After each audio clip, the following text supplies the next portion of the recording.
Today is Sunday, so nakapag-simba na kami. Hilary, online nga lang. Umaga siya nagising, nag-init ng tubig at nagka-coffee na kami and then nagsimba online. Papakita ko sa inyo, gusto kong i-vlog ito. So dito sa background ko mamaya, papakita ko sa inyo yung bundok na napakagandang tingnan. See you later. Umaga. Tingnan nyo ang buhok ko. Tumutubo na ang mga puti sa aking buhok. I am now 58 years old. 2 years from now, magre-retire na. At ako ay nagtatrabaho sa isang government agency.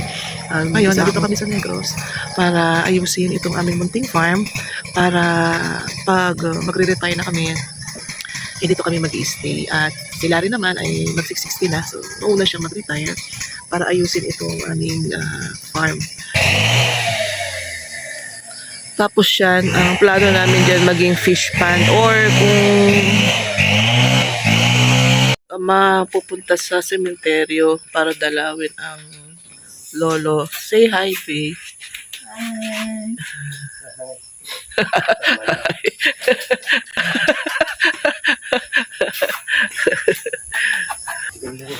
Gusto ko man sumama, guys, pero talagang madulas. Sobrang dulas. Ayan o. Bye-bye. Balik agad. Parang mas madaling dyan bumaba dyan Sumpay na. Iwala na lang isang aso sa akin. Bye-bye. May aso pa dyan. May aso pa dito. Di bali pag nandyan na si Aaron, Aaron! Ganon. Alam nyo guys, mixed emotions ako. Nalulungkot ako. Parang aalis na kami. Nakakasad din. 4-9 days dito kami. Bukas, punta na kami. Baba na kami kasi dadalawin pa namin yung aming beach doon na maliit. Magtatanim si Larry. Bye! See you later.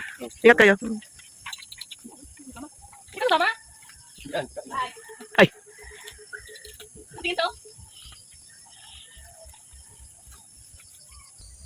Yun, tumamang aso.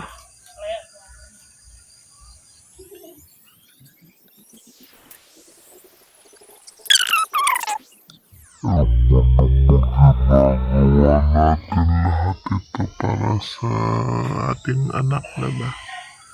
So sabi ko, sumama ka sa farm dahil gagawin natin yung farm mo. Sa'yo naman yan diba? Okay guys.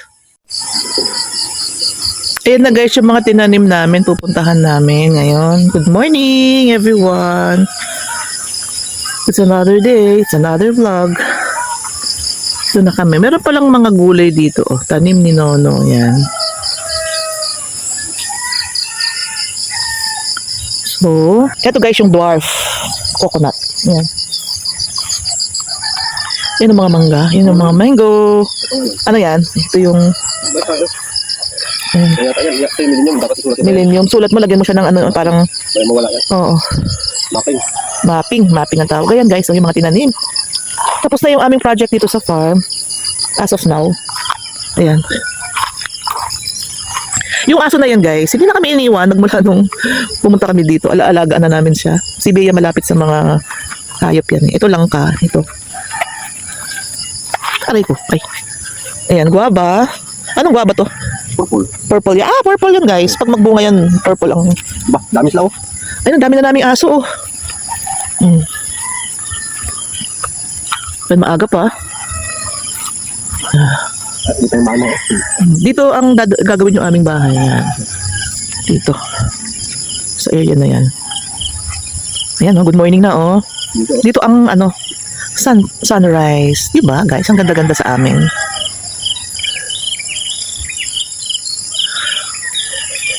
Yan. Anong masasabi mo, Be? Sabi ko, kulang pa ng tanim talaga. Malawak pa tong lupain. Mga kalamansi itong slope na yan. Dapat daw slope ang kalamansi. Bakit sinasabi ng madam mo, in-sprayan yan. Ilan mo namamatay na Namamatay niya. Ayun, ang gandun palang kalamansi guys. Dami Gandun Gandun. Sa mahaba pala Ang gandun pala. Pero nag-umpisa pa lang kami sa 50 na kalamansi. Nagdadagdag pa.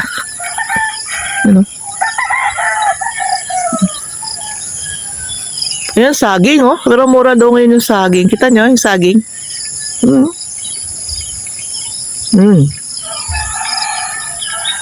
Mura, saging. Hindi matandaan ng saging. Mura ang saging ngayon, 60 pesos lang daw yung isang ganon. Tumpok. Yung isang tumpok. Ilan yung pieces ng isang tumpok? Apat. O, 4 na piling. 60 pesos, di ba? Ang mura dito. Ng saging. Ayan. Yan lahat na yan, tanim ni Larry yan. Yan. Iba-ibang klaseng saging yan. Na-develop namin ito. Ikaw nag-develop taga dito, di ba? Na 20 years ago. Wala pa si Bea. Yan, mga tinanim na ng asawa ko. Pero itong mangga na to, ano na yan? Dati na yan. Matagal na. Pinutol lang pero hindi siya pinatay. Kasi delikado. Baka malaglag yung ano. Ayoko yung papatay kay Larry kasi kawawa naman. Tsaka maganda rin siyang parang aesthetic ba kapag gagawin na tong parang farm resort. Luluto ang mag-ama at habang ako ay nagko-compute ng grades sa aking mga estudyante. May saging kami almusal. Good morning everyone! So bukas aalis na kami. Today is December 29.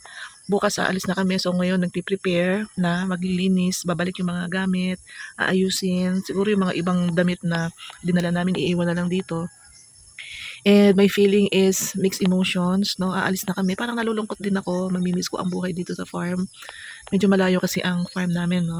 Next year, we don't know kung makabalik kami dito. Pero nakasilari na lang yung papunta-punta since magre-retire na siya by next year. So ako siguro, mahirap din kasi kapag sumasama ako, isa pa ako sa inaasikaso ni Larry. Pero marami pa nga ayusin, but for now, mission accomplished naman kami sa aming pakay dito. Bakit pumunta kami sa farm? At sinama din namin si Bea kasi siya sa kanya naman talaga ito pagdating ng panahon. And nag-enjoy naman yung bata, pero sabi niya kahapon sa akin, Mama, namimiss ko na homesick ako. So it's time to go home. Pero ako pagising ko kanina, paalis na kami. Kasi nga, pag nasa Tarlac kami, hindi namin kasama si Larry everyday. Pero dito for 9 days, no, we are together and marami rin siyang naasikaso. Kahapon pumunta siya dun sa farm, sa may tubuhan. Bukas guys, pupunta kami sa may Linaon ang tawag nila. Dahil nakabili kami ng maliit na beachfront doon, doon naman kami magtatanim ng dwarf na mga nyug. So iba-vlog ko rin siya para makita nyo. And actually, no, these vlogs are ginawa, talagang documentation siya ng aming farm na gusto ko rin i-share sana sa inyo. And para rin sa memory namin as a family kung paano namin inayos yung farm na to. From the start, nung bumili kami ng seedlings to nakapagtanim, nakapag-ayos. Actually, pagod na pagod si Larry, no, for 4 days. Natapos niya yung kanyang mga tanim. So, bukas, and for the 2 days, those will be my last days na magbablog dito and then back to work again. Yung plano ko makapag-compute ng grades ng mga estudyante ko, hindi ko nagawa kasi gusto ko namnamin ang moment dito sa farm. Ayoko munang mag-work. So, pagdating na lang sa Luzon, sa Tarlac doon na lang ako magko-compute ng grades nila. Okay guys, thank you so much for joining us, no, sa aming journey dito sa Negros Occidental. Pero bukas, I will still vlog it sana para makita ninyo ang beach at the following day yung pag-uwi namin. Bababa na kami bukas pero hindi pa kami uuwi. Bukas sa Linawon kami and then pupunta na sa gabi siguro. Pupuntahan lang namin si nanay, ang nanay ni Larry. Hindi na kasi siya nakaka-travel paakyat dito sa Nara. Pupuntahan namin siya, dadalawin namin siya. Tapos apunta na kami ng Silay. Nakapag-book ako ng hotel doon para doon na rin kami matulog and then doon na rin kami diretso sa ang flight namin. Ayoko na kasing mangyari yung dati na yung pagpunta namin dito na magka-problema sa oras, lalo na kapag airplane, di ba? Dapat 3 to 2 hours dapat nandun ka na. Okay guys, bye!